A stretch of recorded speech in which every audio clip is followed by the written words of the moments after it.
Before we get going here, I do want to mention one thing. First of all, this video is not an ad. Sony did not pay me to do this. They did, however, send me this camera to get my initial thoughts. They haven't seen this video. They didn't get a chance to approve it first, so they're seeing it at the same time you're seeing that.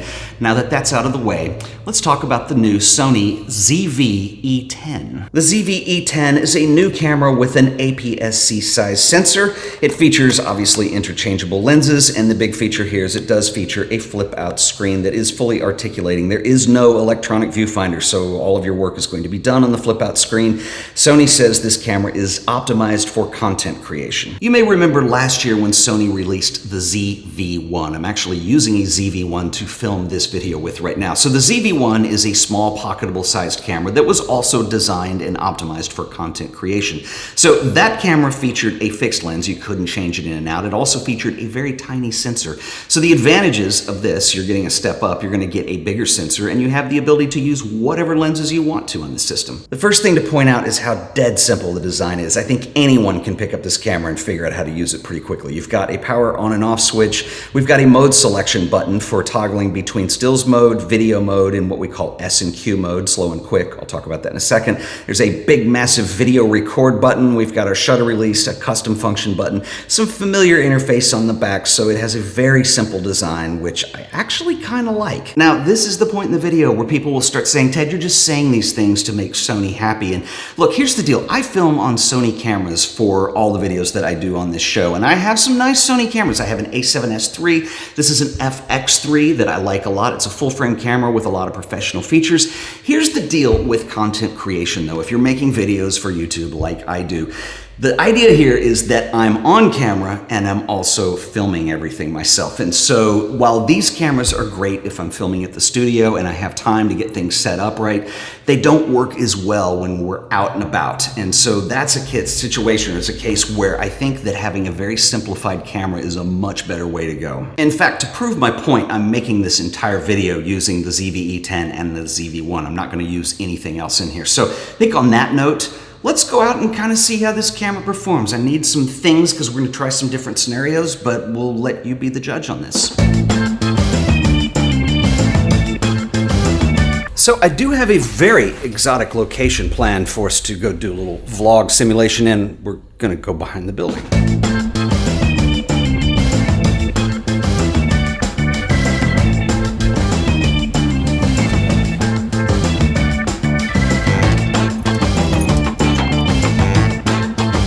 So if you're new to this channel, I just moved into this office space like earlier this year. So this is a great opportunity for my neighbors who are here on a Sunday to see me talking to a camera for a living.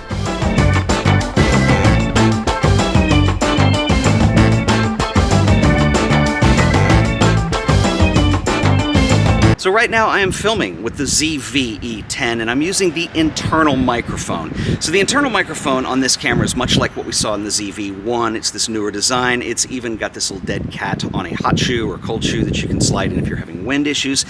I will say this, if you are interested in having pretty good video and you are audio dependent, in other words, you've got a lot of dialogue, you're doing an interview, you're vlogging, I would highly recommend you upgrade your microphone. This is the ECMB1M. I don't know what's up with these names. This is an exceptional microphone that Sony has designed that does not use any cables or batteries. It just fits into your hot shoe. It is compatible with this camera. I'm going to put this in and we can hear the difference here. So this is the internal microphone. We're going to switch over right now, and that should sound a little better. I'm going to be using this microphone on this camera for the duration of this video. I think it's much superior to the one that's built in. The one that's built in is fine. You'll get by in a pinch. Just, I would really recommend you upgrade if you're serious about this. Another accessory I would recommend with this camera, this little Bluetooth tripod. I'm not even going to try and remember the name on this, but essentially it is a tripod that will connect. It's powered. It will connect to the camera via Bluetooth, so you can do things like you can adjust zoom, you can start and stop the video, you even have your custom function on here, which is assignable. It's actually very handy to have, even if you don't have the camera mounted to it. You can at least start and stop your recordings and have some control over the camera. Also highly recommended. And while I've got this out, I want to show you two modes that are found on this camera. They're brought over from the ZV-1. They're actually super handy to have, even if you know how to set a camera up. They're really awesome to have as shortcuts. The first one I'm going to show you is called Product Showcase. So on the back of the camera, the trash can button is set up as the custom function to enable this. So what you're going to do is push the little trash can in. You're going to see Product Showcase appear on the screen. Okay, so I can't do it while I'm recording. I had to stop. But anyway, I've got it on now. So what Product Showcase does, right now the camera is using IAF. In other words, it sees my eyes and it's adjusting the focus to be right on me. Now, if I hold something up and put it in front of me, it automatically adjusts focus to whatever the object is that I'm holding up. This is super handy if you are doing a product showcase, hence the name. So if I want to go back to standard autofocus where it does not shift if something were to move in front of me, I just turn that off. But not while recording. All right, so the second custom function that I want to show you allows you to toggle between two modes. One of them is called defocus, the other one's called clear. So typically we do this aperture, it allows you to do it in one click. So let's say that we want me in the background, everything in focus, we want a really clear, sharp picture. We're gonna be in the clear setting. If I want the background to be blown out, I want the bokeh to come out, then we're gonna go into defocus. So what we're gonna do is just hit that tab at the bottom, and the first thing you should see is defocus. This is defocus, and by the way, this will work while you're recording. Now we're clear. Defocus, clear.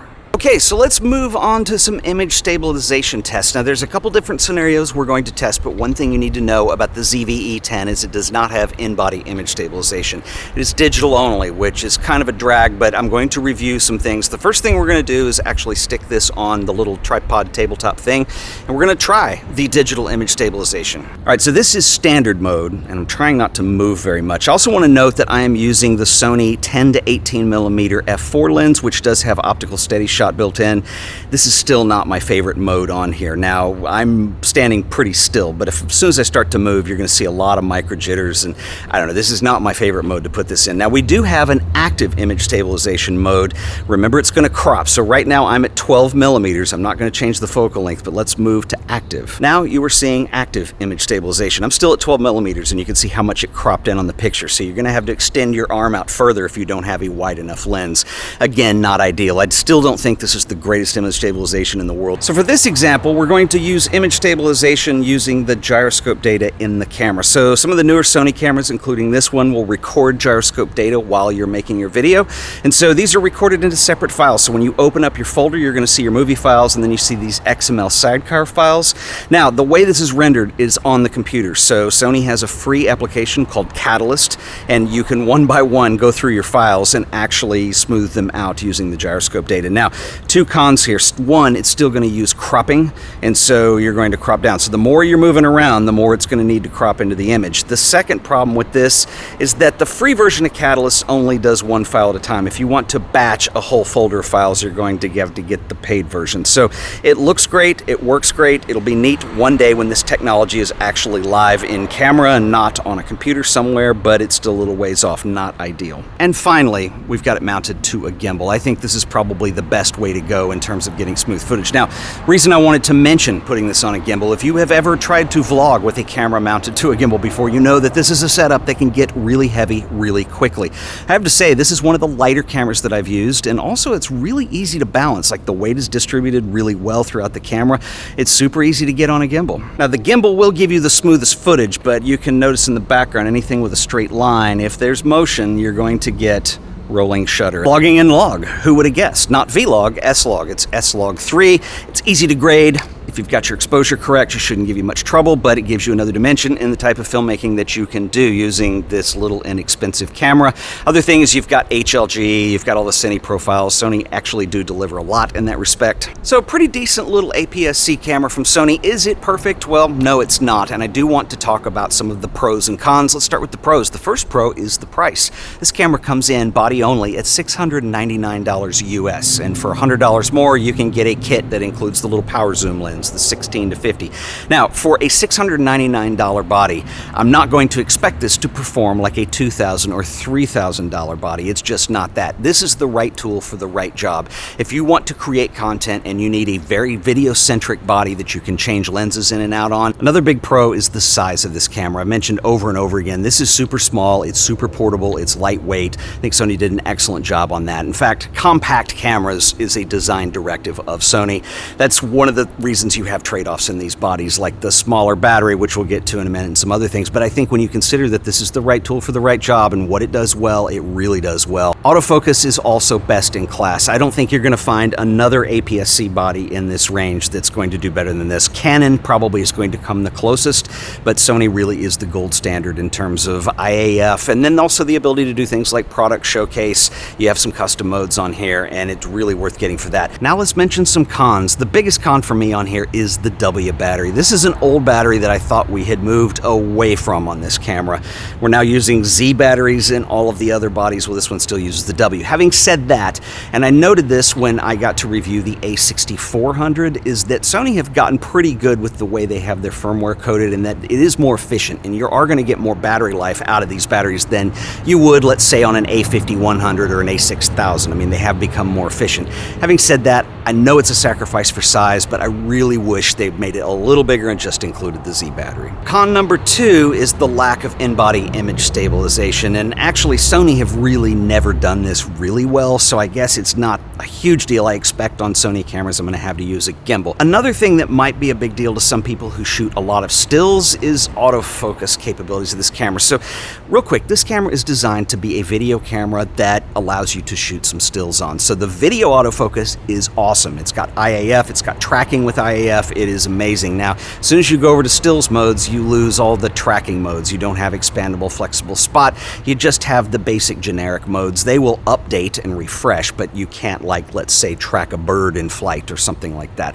So again, who is this camera for? Well, if you have a big need to shoot stills, you probably want to consider one of the other APS-C bodies. I'm going to go wide for this one because it ties in. So the last con, and this is something that Sony can do something about, is the lack of choices for dedicated APS-C lenses. Now, I understand that Sony are going for the whole one mount system. Anything E-mount can fit on here, but where we suffer is on the wide end of things.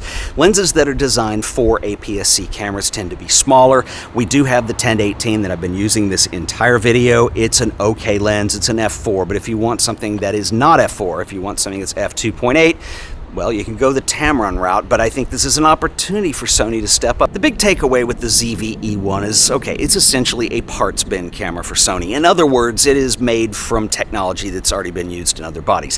Having said that, it does not mean it's a bad camera. This camera ties together using a concept. There's a lot of really cool things that you can do with this camera, and again, it's the right tool for the right job. I think for me, if I'm in a situation where I'm quote-unquote vlogging, but I need something that's super portable and super easy to carry around, this is definitely a contender. I think when you have bigger cameras, they don't do well in those situations. If I'm in studio, sure, I have a setting that's relaxed enough to do whatever I want, but if you're on a plane or you're with friends or you're on family vacation, you probably don't want to lug that stuff around, and I think that's where this camera really excels if you want something that's going to shoot excellent video. I would love to know what you guys think, so drop me a comment. I'm sure you'll tell me what you think, but I'll see you in the next video. Until then, later.